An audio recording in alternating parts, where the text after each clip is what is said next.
A reading from the letter to the Hebrews. Remember the days past when, after you had been enlightened, you endured a great contest of suffering.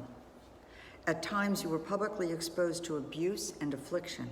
At other times you associated yourselves with those so treated. You even joined in the sufferings of those in prison and joyfully accepted the confiscation of your property, knowing that you had a better and lasting possession.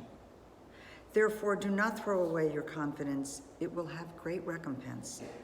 You need endurance to do the will of God and receive what he has promised. For after just a brief moment, he who is to come shall come. He shall not delay. But my just one shall live by faith, and if he draws back, I take no pleasure in him. We are not among those who draw back and perish, but among those who have faith and will possess life. The word of the Lord. The responsorial psalm, the salvation of the just comes from the Lord. Trust in the Lord and do good, that you may dwell in the land and be fed in security. Take delight in the Lord, and he will grant you your heart's request. Commit to the Lord your way. Trust in him, and he will act. He will make justice dawn for you like the light. Bright as the noonday shall be your vindication. By the Lord are the steps of a man made him firm, and he approves his way. Though he fall, he does not lay prostrate, for the hand of the Lord sustains him. The salvation of the just is from the Lord. He is their refuge in time of distress, and the Lord helps them and delivers them. He delivers them from the wicked and saves them, because they take refuge in him. The salvation of the just comes from the Lord.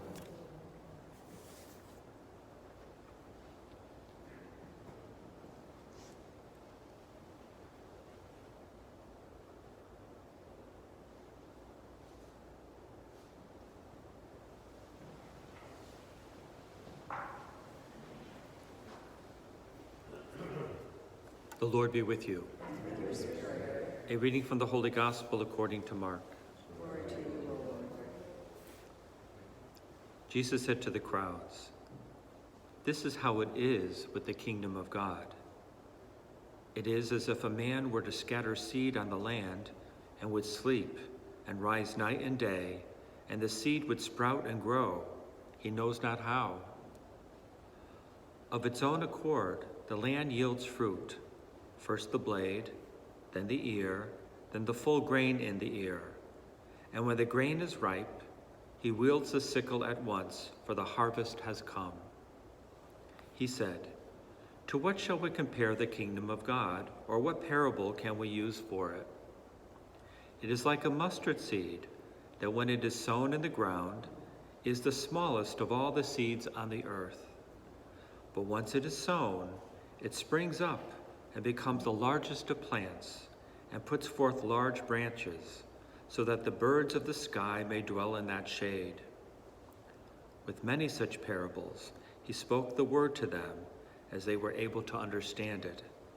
Without parables, he did not speak to them, but to his own disciples he explained everything in private. The Gospel of the Lord. Praise to you, Lord Jesus Christ.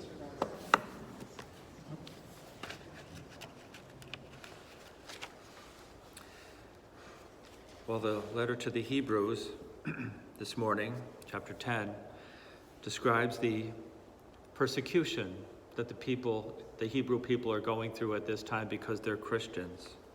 And the writer of the letter says, hang in there, persevere. Don't give up your faith because you're being persecuted. Jesus said these things would happen, and they're happening, just like he said. So persevere, hang in there. Don't forget, Jesus was on that cross. He suffered greatly and died, but that wasn't the end. He rose from the dead. And for you too, what you're going through now is never going to be the end. This is your huge cross that you're carrying right now. but it's never the end. Persevere, hang in there, because the reward will be coming, either on this earth or in the life to come, but it will come. Persevere.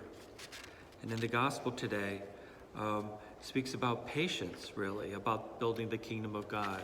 Little mustard seed is planted, seems like nothing, but then this little seed grows and grows and grows to be a big tree. He says that's what the kingdom of God is like.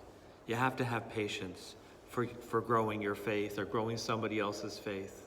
Have patience, because it'll grow. It'll be watered and it'll grow. But your job is to plant that seed no matter what, and just be patient. So all those things put together reminds me of my niece, Lisa. Lisa has been really suffering for many, many years. She's a severe diabetic. She became a diabetic at the age of 12. She's 56 years old now. And last year, she has only one eye left. She had a kidney transplant. She has a neuropathy through her whole body, tremendous pain daily in her legs and her arms, no feeling below her knees, but she still somehow walks. Not too gingerly, but she walks. And neuropathy is in all her organs just about, and I won't go into what that has done to her on a daily basis. But last year, she said to her mother, "You know, Mom, since the age of 12, I've never woken up one morning feeling good." We had no idea about that. She never said that till last year. And last month, I was talking to her about all this. And I said, how are you doing this? How are you doing this? How difficult this has to be. It's hard enough to watch, let alone it's you going through it. And she said, "Uncle Bob, Jesus is right here. He's right here. He's always with me. Always with me." Perseverance, patience. And what does the gospel say? And then your faith will grow. And look at how her faith has grown. She is conscious of Jesus by her side, every single day, every moment of every day, like he's by your side and mine. But sometimes it takes effort on our part to get conscious of that. He's always there, always with her, and she knows it. So, I searched these readings, and I searched the Gospels, and I'm looking for that line that says, when you follow Jesus, life is a bowl of cherries. It's not there. It is not there. I don't know why people think it's there. It is not there. It's clearly the opposite. Pick up your cross and follow me. Persevere. I'll carry it with you. I'll be by your side. I told you I won't leave you. But persevere. Have patience, because it's never the end. Resurrection will come, either in this life or the next. So my sisters and brothers, we all probably have a cross in our life. It might be a little small one, or it might be a huge one. But it's never the end. Let's persevere.